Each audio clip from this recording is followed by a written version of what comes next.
بسم اللہ الرحمن الرحیم. میرے پاکستانیوں، میں حافظ شاہد منیر آپ سے مخاطب ہوں. گجرانوالہ کے این77 میں ایک نئی تاریخ رقم ہونے جا رہی ہے، کیونکہ میاں طارق صاحب جو سابق ایم این ہیں، ان کی اہلیہ نے الیکشن کمیشن آف پاکستان کو درخواست دی ہے، جس میں انہوں نے الزام لگایا تھا کہ میرے جو ریٹرننگ آفیسر ہیں شاہد جوتا، انہوں نے بددیانتی کی ہے. ان کے پاس فارم 45 سب کے سب موجود ہیں، جس پر الیکشن کمیشن نے جب شاہد جوتا صاحب کو بلایا اس سے قبل ایک تاریخ کے اوپر، تو وہ نہیں گئے. اب الیکشن کمیشن آف پاکستان نے جو director general P H A, جو اس وقت NA77 کے جو ریٹرننگ آفیسر تھے، ان کو شوکاز نوٹس جاری کرتے ہوئے 25 کو طلب کر لیا ہے. یہ بڑا سنگین الزام ہے.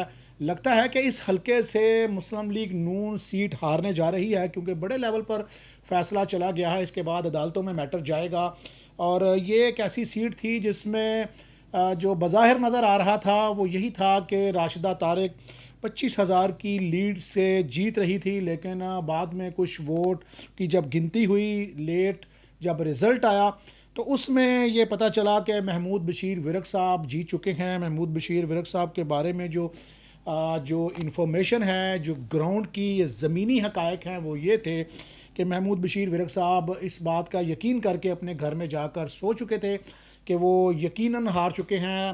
اور پھر بعد میں ان کے گھر میں جو ان کے یو سی چیئرمین ہیں وہ گئے، انہوں نے ان کو سوئے ہوئے کو اٹھایا اور بتایا گیا کہ آپ جیت چکے ہیں. پھر ڈھول کا انتظام کیا گیا، پھر جشن کا انتظام کیا گیا. محمود بشیر ورق ایک شریف آدمی ہیں، لاء منسٹر بھی رہ چکے ہیں پاکستان کے.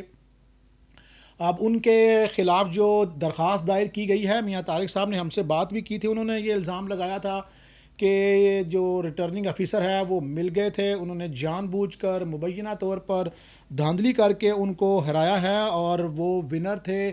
ان کے ساتھ سخت زیادتی کی گئی ہے.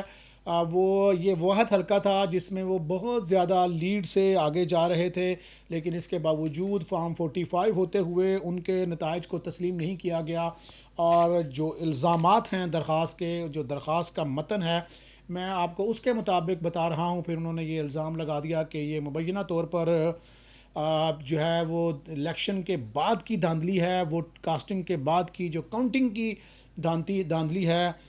وہ آفٹر شاکس جیسے کسی زلزلے کے بعد آتے ہیں. جیتنے کے بعد وہ جیت چکے تھے، رزلٹ اناؤنس کرنے کے بجائے اس کو روکا گیا.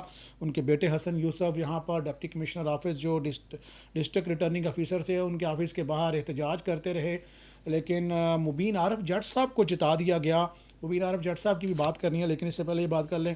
لیکن حسن یوسف کی جو والدہ محترمہ ہے راشدہ کو، ان کو ہرا دیا گیا. لیکن اب اطلاعات یہ ہیں، یعنی کل الیکشن کمیشن آف پاکستان نے بلا لیا ہے شاہد جوتا صاحب کو، جس کے بعد جو پاکستان تحریک انصاف کے امیدوار ہیں راشد طارق، ان کے جو ہسبینڈ ہیں، ان کے جو خامد ہیں میاں طارق صاحب، کا دعویٰ سامنے آیا ہے کہ وہ کہتے ہیں کہ انشاءاللہ وہ یہ جیتیں گے. لیکن محمود بشیر ورق صاحب بھی اپنے تئیں پورا انتظام کیے ہوئے ہیں، اور اب دیکھنا یہ ہے کہ اس حلقے میں کیا ہونے جا رہا ہے. دوسری طرف جو پاکستان تحریک انصاف کے یہاں کے صدر ہیں ارکم خان صاحب، جو جیت گئے تھے، ان کا الیکشن کمیشن نے رزلٹ روک دیا ہے چودھری اقبال گجر صاحب کی درخواست پر. اس حلقے میں بھی کچھ ہونے جا رہا ہے، دوبارہ گنتی ہونے جا رہی ہے.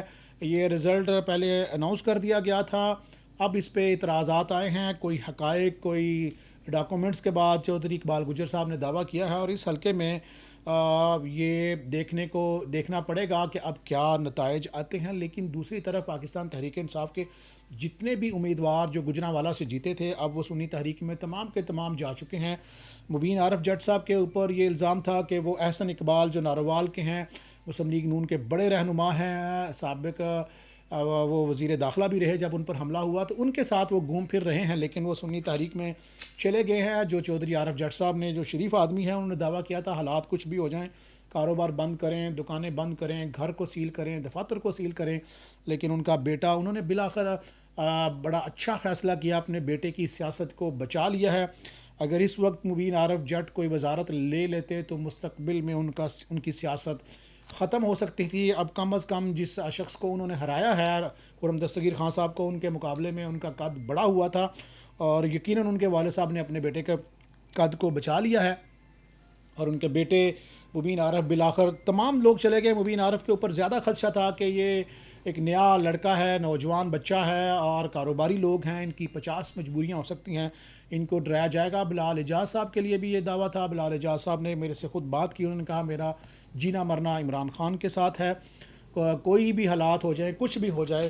تو بالآخر پاکستان تحریک انصاف کے جتنے بھی یہاں پر امیدوار تھے جو جیتے تھے, جو M P A M N A بنے تھے, وہ سب کے سب سنی تحریک میں چلے گئے ہیں. اب لاہور میں بیٹھے ہیں. جن لوگوں کی ضمانتیں ہیں وہ ظاہر ہے پنجاب اسمبلی کے اجلاس میں شرکت کریں گے. جو نہیں, جن کے پاس پروٹیکٹیو بیل نہیں ہوگی, ان کے بارے میں گمان ہے کہ ان کو وہاں سے گرفتار کیا جا سکتا ہے. کلیم اللہ خان سب سے زیادہ اور ناصر چیمہ دو بڑے سینسٹیو ہیں اس میں. اگر بطور ایم پی اے شرکت کریں گے احمد چٹھا تو ان کے اوپر اتنے مقدمات نہیں ہیں جس قدر 9 مئی کے واقعے میں کلیم اللہ خان اور ناصر چیمہ پولیس کو مطلوب ہیں. ان کا دعویٰ ہے کہ انہوں نے ضمانتیں کروائی ہوئی ہیں, لیکن ریاست کا جو موڈ ہے وہ بڑا سخت نظر آتا ہے. ابھی فیصل پتہ چل جائے گا کہ وہ ان کا مستقبل کیا ہونے جا رہا ہے. جو پاکستان تحریک انصاف کے جن جیتنے والے لوگوں سے ہم نے رابطہ کیا تھا, انہوں نے جو باتیں کی, اور یہ بڑی خوش آئند بات ہے کہ سیاست میں یہ کلچر ختم ہونا شروع ہو گیا, اور گجرانوالہ کے لوگوں نے گجرانوالہ کی لاج رکھی ہے کہ وہ پارٹیاں نہیں بدل رہے. وہ یہ سمجھتے ہیں کہ یہ ایک دفعہ کی ایم پی شپ نہیں, یہی وہ وقت ہے جب کھڑے رہیں گے, کیونکہ سب سے زیادہ جو نقصان ہوا ہے وہ کلیم اللہ خان کا ہوا ہے. ان کے گھر میں بار بار ریڈ ہوتی رہی, ان کے گھر کے اوپر حملے ہوئے, ان کے گھر کا سامان توڑا گیا. رضوان سیام, مبشر افضل چیمہ, یہ لوگ جیت نہیں سکے, لیکن ان کی بھی بڑی قربانیاں. لیکن کلیم اللہ خان چونکہ 9 مئی کے نامزد ملزم تھے, موقع پر موجود تھے, ان کے اوپر زیادہ ریاست نے ہاتھ ڈالا کیونکہ وہ موقع پر موجود اور نامزد تھے. اب آج دیکھنا یہ ہے کہ کیا بنتا ہے, کیا وہ اپنی پروٹیکٹیو بیل کے ساتھ پیش ہوتے ہیں, وہ گرفتار ہوتے ہیں یا رہا ہوتے ہیں, یا اسمبلی کے اجلاس میں شرکت کرنے میں کامیاب ہوتے ہیں, پتہ چل جائے گا.